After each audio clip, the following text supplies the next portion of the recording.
Hi everybody, I'm Joe. And I'm Mary. And we're Book Buds! Christmas time is here! Is somebody looking? No. Okay, I'm scared. You're pointing. I'm just like, look at this guy. I can't even do this video, guys. I know, this is so festive and fun. This is exactly how I want to feel right now. 'Tis the season. We gotta get jolly. Yeah, we need to. Can you see my star? Yes. Right, so we're here to talk about some Christmas reads, guys. It's time to get festive, enjoy some happy reading books. And what do you got? You Can't see. You hit a library discard. Okay. And got a bunch of books to share. What do you have? Yeah, like I literally don't know anything about these. Mm-hmm. They're just sitting there for free. And it's Christmas time, so how could I pass that up? Right. These look fun. Okay, so Joanna Fluke. Apparently, she's really into Christmas. Mm-hmm. And she's got a lot of these, like, cozy mystery type... Candy cane murder type things. Candy cane murder. 'Tis the season for trimming the tree, caroling, baking cookies, and curling up by the Yuletide, waiting for Santa to drop down the chimney. But in this festive collection of holiday whodunits, murder is also paying a visit. So this one has 3 books in it.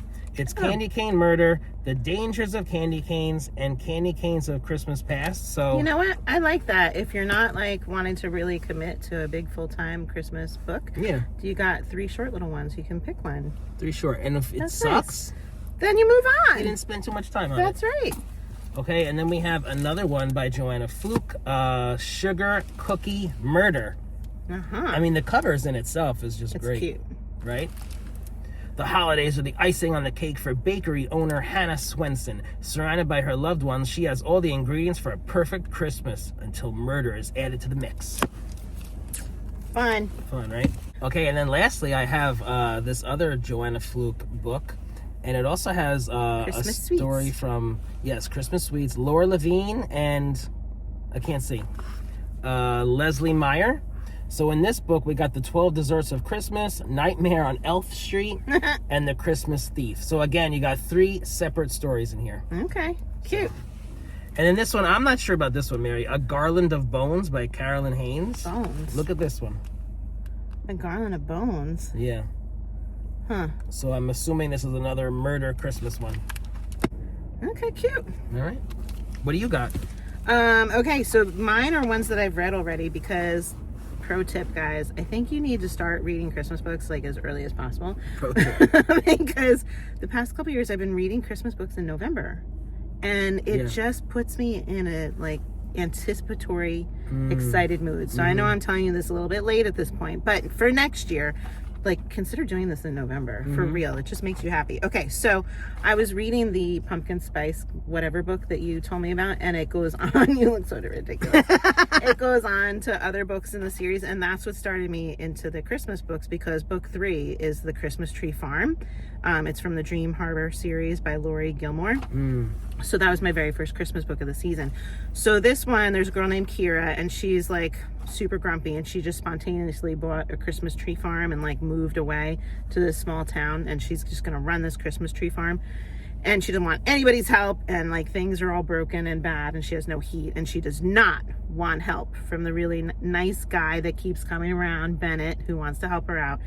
Now this I think is considered like one of those cozy, spicy mystery ones as well, but I can't even remember what the mystery was. I just remember like the romance part of it, which was very sweet and enjoyable. So these books can really stand alone. You don't have to read the whole series if you don't want to. If you just want to go and read this one for the Christmas book, I felt like this one had a nice amount of like Christmas flair throughout the whole thing. It was good. Fun. Yeah. What do you have next, Mr. Christmas Tree? Yeah. Do you like my balls? Jesus. Look at my little gingerbread guy. Okay, so next I have a special Oz book, Christmas in Oz. Cute. Isn't that fun? By Robin Hess. Now, Santa has made appearances in Oz books before. Okay. Like, not very often, but he's there. So I like that this author went into this. This is so fun. You know, as we get into these, like, these very, like, unofficial Oz editions, it kind of gets a little corny. Like, here we have someone, the Wicked Blue Witch of the East. Okay. Like, Wicked Blue Witch of the East? Okay. I mean, I'm all for these new witches, but, like, I don't know. It just sounds a little corny. Yeah. So It's very short. Christmas in Oz. I can't pass up Christmas in Oz, so I'm just going to give this a little try, and it'll be like a fun little Christmas Oz story. Yeah, I do think that's a Joe book. Yeah, cute. Fun. My next one is another one in the Dream Harbor series, so it continues out to book number 5, The Gingerbread Bakery. So that was also by Lori Gilmore. So in this one I feel like, even though her books could be a standalone, I feel like you should have read the other ones, because they're doing a wedding for the characters of the first Pumpkin Spice book. Okay. And so the character Annie, she is making the cake, but the groom doesn't like traditional cakes. I don't think he likes icing or cake. Some part of the cake he doesn't like. I know. So she's making a gingerbread house. All right, that's fun. For their wedding cake, and it's like a surprise, and it's really big and like awesome, right? Yeah, that's fun. So Annie's one of the bridesmaids, and she is paired up with this guy Mac, who she's just like hating on, and like they just like are at each other's like throat through this whole thing. And people are like, God, why can't they give it a rest? Like, they'd be good together. They have to like stop with all this arguing. But what people don't know is that when everybody else went away to college and they were left in the hometown together, they did date for a little bit. So there's some history, and there were some hurt feelings, and Annie is just not getting over it. She is quite obnoxious about it, and poor Mac, he keeps trying. He really likes her, so they work on mending their relationship through this, and spicy happy Christmas things happen. There was a mystery in this one too. I can't remember what it was. But it was I enjoyed it. It was a very just happy kind of read. Yeah That's fun. What do you have next? Well, before I get into that, your coffee smells so good. It is very good. Oh my goodness, it's smelling up the car, and I'm just so ready for a Christmas cozy drink. Okay, so I'm very excited about this next one. I don't have it with me, so I'll put up a picture, but Chaz from Bookus Chaz recommended it last year. Okay. Then as I'm looking on Goodreads, I see that some other booktubers have read it as well, like Andrew from Andrew's Wizardly Reads.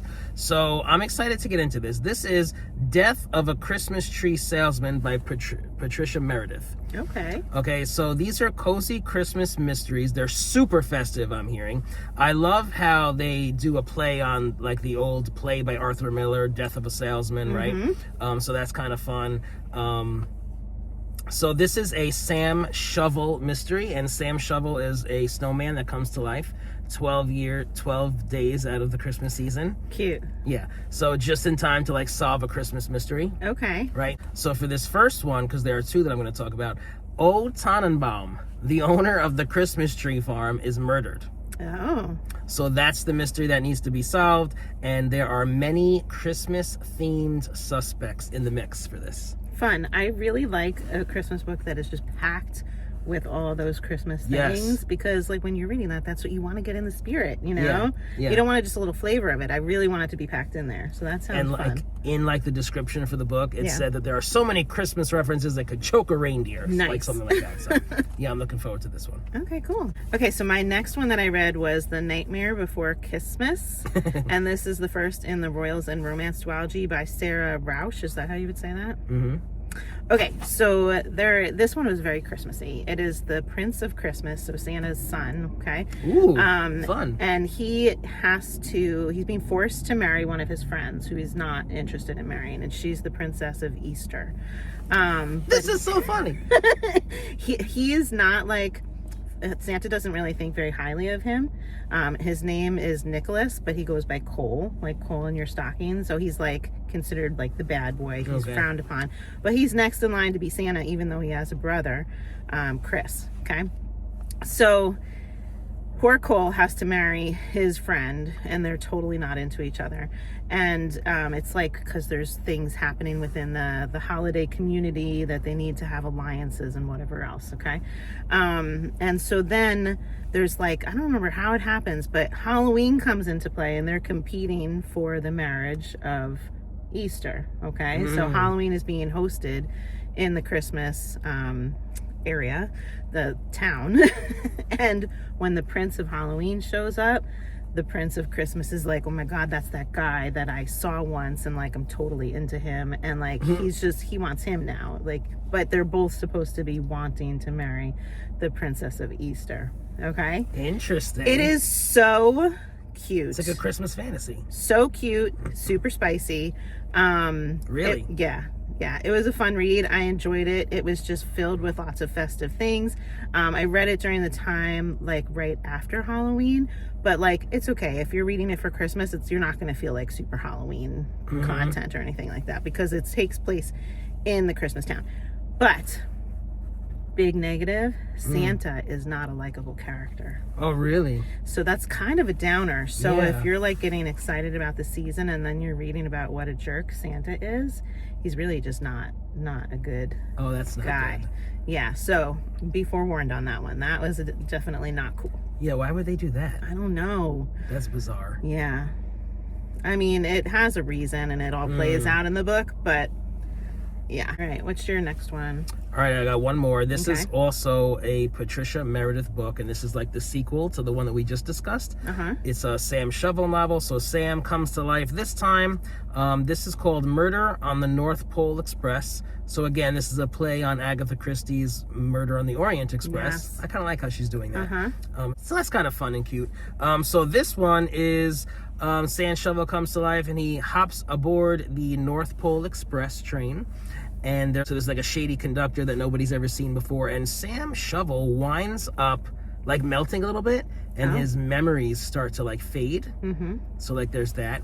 And this is just super festive. So many Christmas references as well. And I'm just so excited to get into these. I want to take your coffee, steal it, sip, and read. That sounds like a good plan. Yeah. Except I'm keeping my coffee. All right, the last one that I read was Go Luck Yourself. So this one is St. Patrick's Day themed, but the brother from the Christmas story is in it, so it still has a lot of Christmas vibe. Cole or the other one? Chris, the other brother. Okay. So Chris is kind of feeling like the brother that doesn't have a role because his other brother is going to be the future Santa, you know? And Chris is like, I'm just the extra. Like, I'm not needed. I don't have any job here. I love Christmas and I want to serve Christmas, but what can I do, you know? And then they discover that on their joy meter, I'm trying to remember what it was called. They have like a thing that holds all the Christmas joy, and that's what fuels their magic throughout the land, right? There's a thing, like a little shamrock on the container of their joy, and it's siphoning out some of their joy, and it's being stolen by the St. Patrick's Day people. Okay, so this magic is very limited because it's fueled by people believing and having the spirit and all of that of the holidays, and so the magic's been going down and down and down, and so to be having somebody stealing the magic from them is a real big problem. Okay, so he doesn't know who the person is that's in charge over there in St. Patrick's Day. They never go over there. And he has this interaction with somebody at college where they're fighting over a study hall room, like a study room in the library. And he's like, I reserved it. And the guy's like, well, I'm using it anyway. And so he uses a little bit of holiday magic and like plays a prank on him. And it goes really like south and it gets blown up in the tabloids and everything. Turns out that was the St. Patrick's Day prince that he's feuding with. And now here he's going to St. Patrick's Day to try and like explore why are they stealing this stuff, right? But so now he has a reason to go. He's going to make an apology because of what happened and was then seen in the tabloids, and he's gonna like play it off like, yeah, we're just friends, we were just fooling around, so that the tabloids like back off. So he's doing them a favor, and he's gonna visit St. Patrick's Day and do some like reconnaissance to try and figure out like what's going on, who's doing the theft, is it the prince, is it somebody else, you know? And then things happen. So this is a romance as well. It was really super cute. So it's obviously the prince of the second prince, I don't know what you call a second prince of Christmas, and the prince of St. Patrick's Day are the two love interests, and it was a really sweet, spicy read. I like how she's incorporating the different holidays. That's fun. It is fun. Now, I enjoyed both of these books so much, they just made me feel happy that I then was like, okay, I'm going to read some other books by this author. So people probably know Night of the Witch. This was on my like want to read before I knew about these other books. And that one I'm really enjoying. I'm reading that one in an ebook. And I would say, like, if you guys just like general fantasy stuff, put that on your want to read. It's basically about like witches that are being killed off, and like we go back and forth between the perspective of a witch that's on the run and one of the guys that typically does the killing but is like now trying to help her out. I'm really enjoying it. I'm not finished yet, but I'm really enjoying it. And then I'm listening to one of her books called Snow Like Ashes And this one's one of a trilogy. That one I'm not enjoying as much yet. Like, for me to even tell you what it's about, it's kind of like, you know, there's like a war and there's like magic with the weather. But it's not like, I'm not feeling the characters as much. This was actually Snow Like Ashes was a book that she was inspired to write when she was 12, and then, like, I guess, you know, I don't know if it was her debut novel or if she wrote it later, but she took that story that she had when she was young and is now making it into this book. So I'm not feeling as in that book as the other ones. Okay. But still, you know. Yeah. Checking it out. I'm enjoying her. Okay. Yeah. So yours was kind of like a wrap up and mine was kind of like a TBR. That's very true. Yeah. As Christmas gets closer, will I keep reading Christmas books? I'm not sure. We'll see. Okay. So you'll have to let me know if these are good, and maybe I will. Yeah. Okay. Are you guys going to do some holiday reading? Let us know. If you're enjoying Book Buds, give us a thumbs up. And share us with your friends. And subscribe to our channel, Book Buds! Merry Christmas. Yee! I love my Book Buds. Found them. I'm not prepared for any of these. Like, I don't know what they are. And yet you said you were prepared to film this. Listen, Mary. You need to be supportive of me at this moment in time. I really need your help. Today's not the day to instigate an argument. Today's not the day. Okay, I retract. Okay. Thank you. What holiday flair are you going to wear, Joe? Oh. Thank you for bringing these, Mary. Oh my God, that's new. It would be really weird. Did you say this would be really weird? Yeah, do you think you can get it on there? It's small. This is so festive and fun. Super festive. On my head, I put my head through the face. To me through the face. Oh my God. Maybe this is what I need today. You feeling better now? Should we do this? Yeah, we should. We should. Okay. Look at you. Hey, everyone, help me, Joe. Dear God. Dear God. Oh, I need a Dear holiday God. hat. See? This makes everything better. I kind of like how she's doing that. Uh-huh. It's kind of Did you hear me? I did. Oh my gosh. It's kind of fun and cute. That's what I meant to say. Well, we hope you enjoyed. What am I saying? I'm going to say, are you guys reading for the holidays? And then... What's my line? I don't know. You say it. Hope you're enjoying Book Buds. Oh God, The doctor's calling you again. You know what? It? No. They're annoying. Just do what I asked. Refill the meds. What? I just saw you 8 times this summer. I don't need to see you again. Seriously.